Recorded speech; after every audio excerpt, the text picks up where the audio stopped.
Hannah Cornelius was a 21-year-old woman from South Africa who was spending the evening out with her friend Cheslin. As they were sitting in their car, talking about the great time that they just had together, 4 unidentified men approached their vehicle and kidnapped them. Only one of the 2 friends would make it out alive. Detectives soon uncovered a crime scene unlike anything they had witnessed before.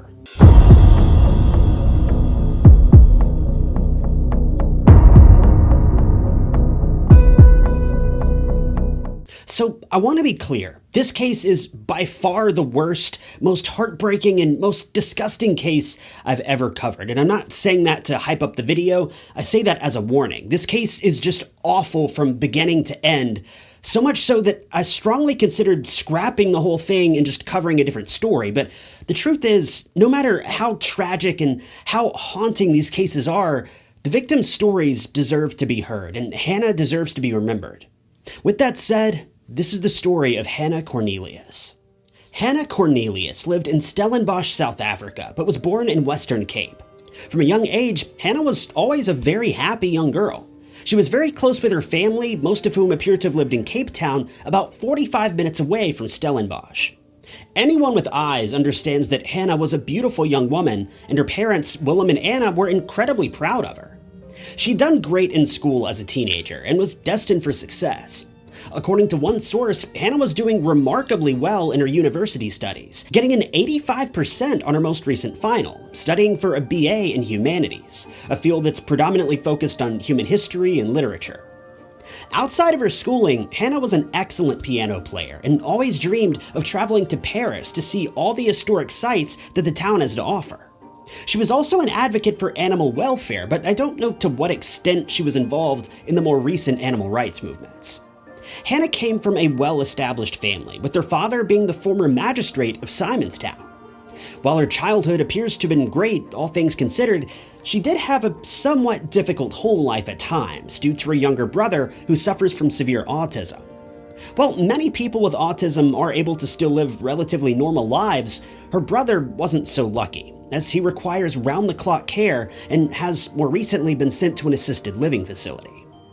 Hannah had a number of friends who looked up to her and were there for her whenever she needed them. One of these friends was Cheslin Marsh. The interesting thing about Cheslin is that we don't really know how close he and Hannah were, though. I've seen various reports about the two, with some saying that the two were in a relationship, while others say that they were just friends. In fact, one report claims that the two had only met the night before the crime. Regardless of their relationship status, though, it seems safe to assume that these two had a very tight bond with one another, and Cheslin cared for Anna deeply. As fate would have it, Cheslin was with Anna on the evening that things went terribly wrong for her. What was supposed to be a relaxing, fun night out in town ended in what could very easily be described as one of the most gruesome, heinous crimes in Stellenbosch's history.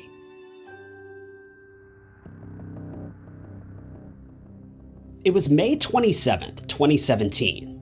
Hannah and Cheslin had spent the night out drinking and dancing and had returned to their home at around 3:30 a.m. that Saturday morning. CCTV footage shows the two pulling into a parking lot in Hannah's blue and white Volkswagen Golf. After pulling into the lot, Hannah and Cheslin spend a fair amount of time chatting with one another, waiting to head inside to get some much-needed rest. As they're sitting in their car, though, 4 men walk by. Men who were later identified as suspects in this case. These 4 men were on their way to a nearby apartment when they happened to walk by Hannah's car, noticing that 2 people were inside. It was at this point that their plans for the evening changed. The 4 men approached the car and, without hesitation, began to attack both Cheslin and Hannah. Police say that Cheslin was forced into the back seat of the car while Hannah was pinned in between the front 2 seats. After a few moments, CCTV footage shows Hannah's car driving away after one of the 4 men had fled the scene, catching back up with the gang later on. At 4:30 a.m., the car is seen pulling into a gas station parking lot. This was about an hour after the initial altercation, even though the footage was taken only a few miles away. By this point, Cheslin had been forced into the back of the car, with Hannah being restrained in the front passenger seat. As far as we know, this was the last time Hannah would be seen alive. One of the suspects soon exits the vehicle and enters the gas station, heading toward an ATM. He had stolen Cheslin's bank card and attempted to make a withdrawal from his account. But Cheslin had given him the wrong PIN number, meaning the suspect left empty-handed. The man was obviously angry about this and vowed that Cheslin would be punished later on. The men drove away from the gas station, and police ultimately lost track of them for several hours. One of the suspects would later reveal to officers that Hannah remained quiet and stoic for the remainder of the drive. She didn't say one word to any of the men, nor did she obey any of their demands.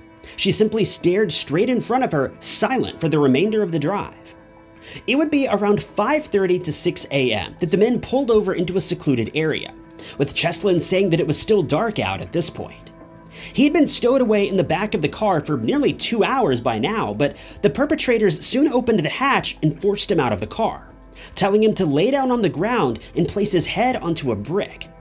We don't know for sure what took place next, but Cheslin says that the last thing he remembers is closing his eyes and praying, begging for forgiveness for whatever he had done to end up in this situation. He mentioned seeing two of the men holding bricks in their hands, but he has no idea what they did with these bricks, though I think it's pretty safe to assume what took place. The criminals believed that Cheslin had lost his life, so they abandoned him and drove Hannah several more miles away to an even more secluded location, this time in a patch of woods located just behind a paintball venue. Hannah pleaded with her attackers, offering to allow them to do whatever they wanted to her, only asking in return that she be allowed to leave with her life. The suspects say that despite her pleas and bargaining, she fought back every step of the way and wasn't going to make things easy for them. She refused to willingly exit the car once they arrived at the paintball venue, with the men prying her from the hatch before tossing her into the woods and taking advantage of her time and time again. After the men were done, they put her back inside of the car and drove her several more miles out to an area of secluded farmland. By this point, it's safe to assume that the sun had begun to rise, so the men needed to act quickly if they wanted to get away with their crimes without getting caught with Hannah's stolen car. Once they arrived on the farm, they pulled Hannah from the car, then attempted to end her suffering using a knife. When that began to take too long, the men forced her to lay on the ground, all the while she was begging with her every breath for the men to just leave her be. It was at this point that the men picked up an 80-pound rock from nearby and dropped it on top of Hannah, bringing the worst night of her life to a tragic, horrific conclusion.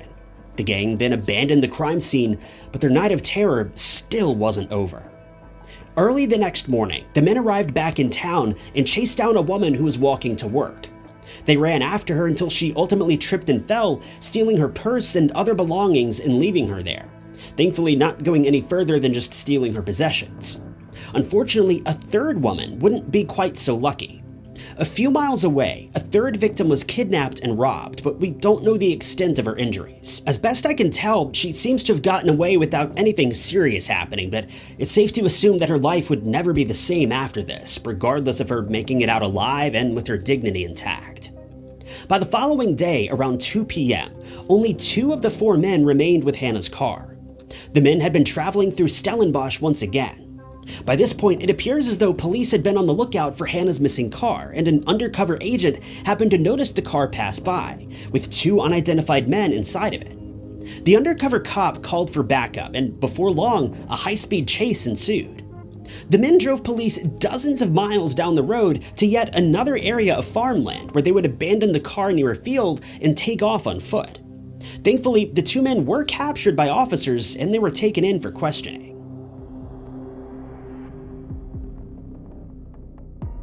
By the following morning, Cheslin had finally woken after being so badly beaten by his kidnappers. He somehow survived the horrific encounter with these men, but he certainly left the scene of the crime with more than a few scars and an unbelievable story to tell investigators. As he woke up, he headed toward a nearby series of houses and began begging for help. When he was taken to the hospital, doctors revealed that he, by all accounts, shouldn't even be alive.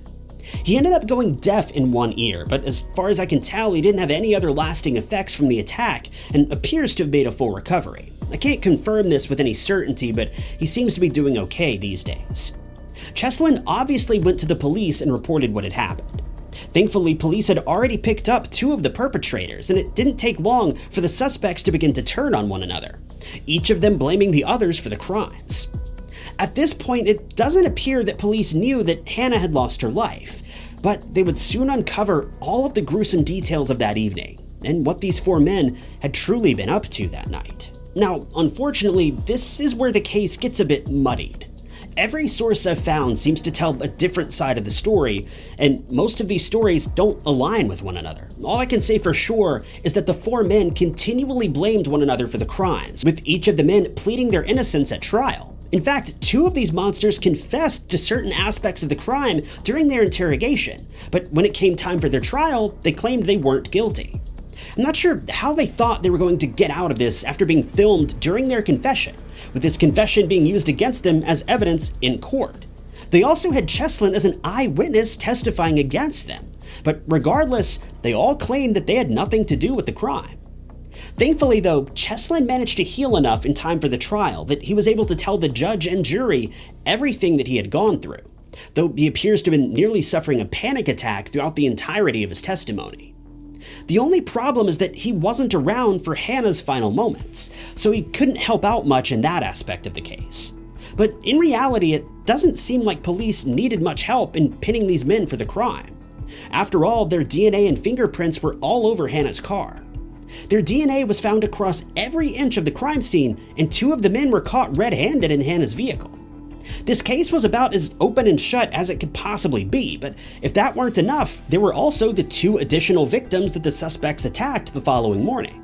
I can't wrap my head around how any of these four men thought they would get away with even one of their crimes. Someone had witnessed almost every single aspect of the case, obviously excluding what took place in the woods that night, but the DNA that was found at the scene painted a very clear picture for detectives.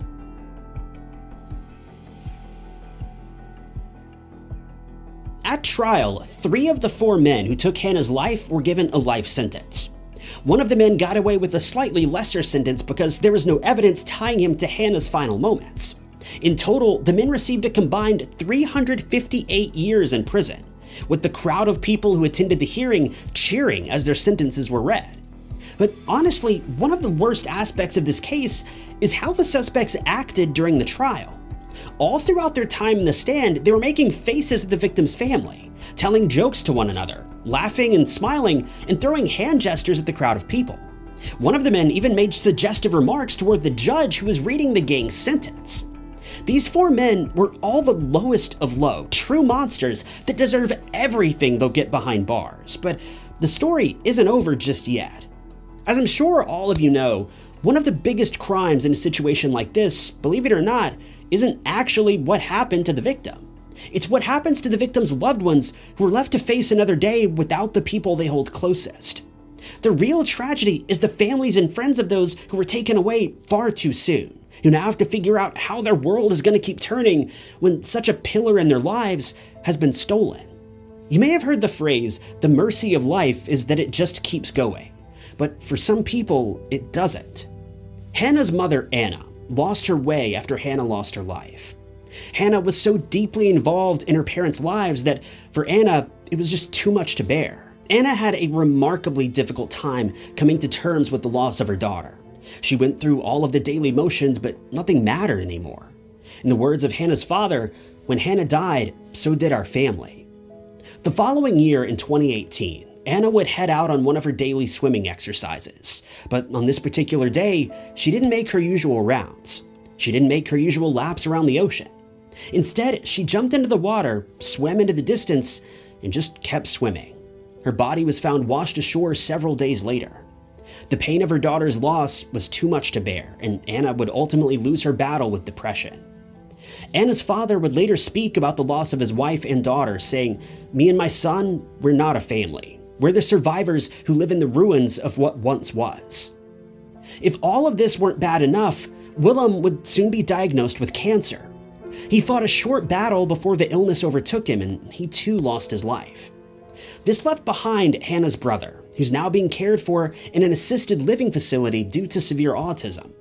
It's very likely her brother's unable to comprehend what his family went through and why his parents and sister no longer come to see him. This is the true tragedy in cases like this.